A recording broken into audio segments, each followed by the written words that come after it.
Hi, I'm Dave Gruber from ESG, and I'm joined today by Nathan Burke from Axonius. And we're going to chat just a little bit about marketing during this interesting time.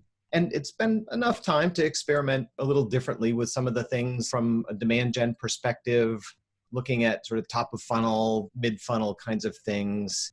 Maybe you could start by sharing some of the approaches that you've been using, some of the activities and things that you've been thinking about during this period.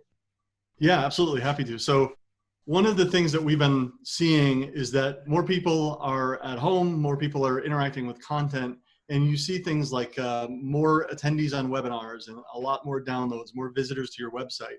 So you see more activity, but that doesn't necessarily mean that these are people that are ready to do anything or become part of a sales cycle. And what you really need to do is get very, very good at qualification and at nurturing. We think about nurturing campaigns or drip campaigns and things to try to narrow down the funnel a bit and understand people's intent better. What kinds of activities are you doing to make that happen? So we're doing a lot. And I think you mentioned it at the beginning, which is this idea of you just have to experiment a lot. And so we're trying a lot of new things. And in fact, one thing I just tried is this idea of an invisible webinar. So my thought was, when you go to someone's website and see that button that's request a demo, that really means get me on a phone with a salesperson for 30 minutes, and then you get a bunch of emails from guys like me hounding you until you become a customer. And so the bar's pretty high, right, for you to give your information to say, I'm willing to do that call. So I tried to reverse engineer it and said, we have all these people interacting with Axonius content, but they might not be ready for a call with a salesperson. Why not try something completely different? Instead of putting a form in front of everything and capturing them, we had this idea of a webinar where all I would do is I give a demo just like I would with a prospect, but there's no registration. Anyone can just show up on our site. We put up a recording of it, and we had more people requesting a demo because they saw that than any day we've ever had. It was like a 10x multiple. I love the self-service aspects of what you're talking about here. Are there more things that we could do potentially on people's websites or on your website to make it that much easier for people to self-serve, to be able to go in and learn more about your offerings, learn more about your products at a pace that has no barriers? We want anybody to be able to experience our product. And so we're building that right now and thinking a lot through that of how much guidance do they need? What can we do to make it really easy for someone to do it on their own? And this is something relatively new to B2B, right?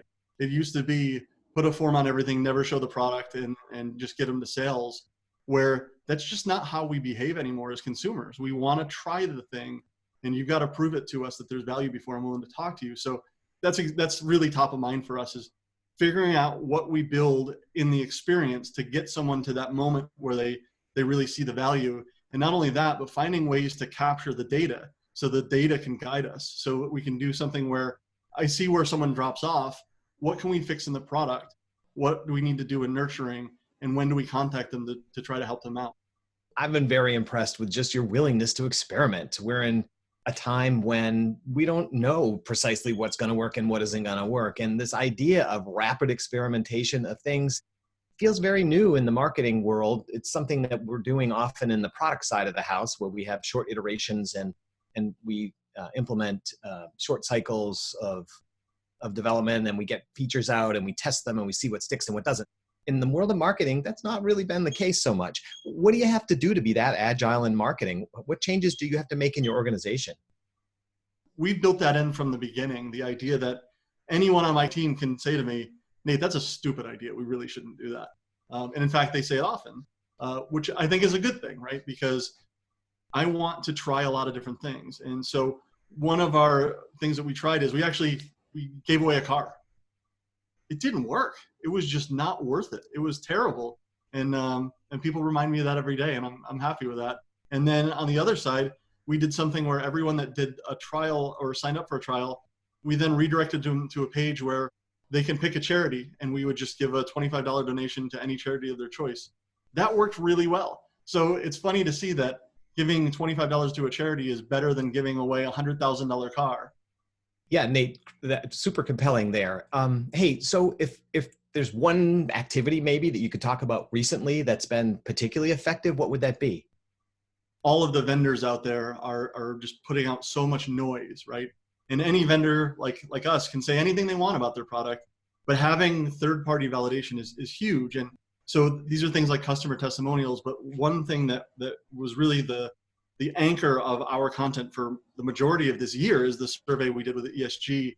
And the nice thing about that is, instead of just making a claim about your product, you're actually talking about objective facts, right? We're talking about these numbers, and then we're putting our spin and our interpretation on what that means. And we've done several webinars out of this. We had a 3-part webinar series. We have that content on our site. We use it in nurturing. But having something that's validated by someone else that's really objective, and then really trying to interpret those facts that you find, I think that's really, really compelling for the end user. And it gives us a reason to reach out to someone and give them something of value that isn't just tied to our product. And we plan to do this every year. We get a lot of content around it. We had our highest attended webinar of all time based on this just yesterday. And so I think having that third-party validation is really key. And I would suggest any marketer invest their time there. It's totally worth it. That's terrific to hear. Thanks for bringing that up. I've been super impressed and continue to be with your creativity as a marketer, and just you're willing to be honest with people and share your experiences. So that's what I wanted to do here as well. And I encourage other people to share their experiences during these interesting times as well. So Nathan, thanks so much. Great. Thanks for having me. This was fun.